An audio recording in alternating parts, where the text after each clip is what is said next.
വിഴിഞ്ഞം അന്താരാഷ്ട്ര തുറമുഖത്തോട് ചേർന്ന് കിടക്കുന്നതാണ് കേരളത്തിലെ ആദ്യത്തെ ടൂറിസം ഡെസ്റ്റിനേഷൻ ആയിട്ടുള്ള കോവളം.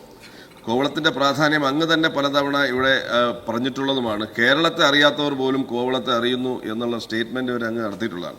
അപ്പോൾ തുറമുഖം യാഥാർത്ഥ്യമാകുന്ന പശ്ചാത്തലത്തിൽ കോവളത്തെ ടൂറിസത്തെ കൂടുതൽ സജീവമാക്കുന്നതിന് വേണ്ടി എന്തെങ്കിലും പഠനങ്ങൾ നടത്തി പുതിയ പദ്ധതികൾ കൊണ്ടുവരാൻ ഉദ്ദേശിക്കുന്നുണ്ടോ എന്നതിനെക്കുറിച്ച് ഗവൺമെന്റ് വ്യക്തമാക്കാമോ?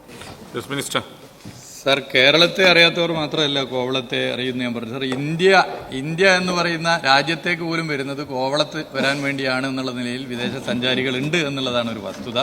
ഇവിടെ അദ്ദേഹം ചൂണ്ടിക്കാട്ടിയതുപോലെ കോവളത്തിന് വേണ്ടിയിട്ട് ഇപ്പോൾ കിഫ്ബിയുടെ ഒരു വലിയ ബൃഹത് പദ്ധതി, നല്ല തുക ചെലവഴിച്ചുകൊണ്ടുള്ള പദ്ധതിയുണ്ട്. അത് നമുക്ക് യാഥാർത്ഥ്യമാക്കണം. അതിന് കുറച്ച് സമയമെടുത്തു എന്നുള്ളതൊരു പ്രശ്നമാണ്. കിഫ്ബിയുമായി ചർച്ച ചെയ്തിട്ടുണ്ട്. നമുക്കത് എത്രയും വേഗത്തിൽ അത് യാഥാർത്ഥ്യമാക്കാൻ കൂട്ടായി നിന്നുകൊണ്ട് ഇടപെടാം. എല്ലാ നിലയിലും ഇടപെട്ട് മുന്നോട്ട് പോകും. News means entertainment and entertainments. Meets news. Watch SAC News. നേരിന്റെ വാർത്തകൾ നിങ്ങളുടെ വിരൽത്തുമ്പിലെത്താനായി സാഗ് ന്യൂസ് ചാനൽ സബ്സ്ക്രൈബ് ചെയ്തും ഷെയർ ചെയ്തും ഒരു ശരിയായ മാധ്യമ നിലപാടിനൊപ്പം നിൽക്കാൻ ഞങ്ങൾ നിങ്ങളെ ക്ഷണിക്കുന്നു.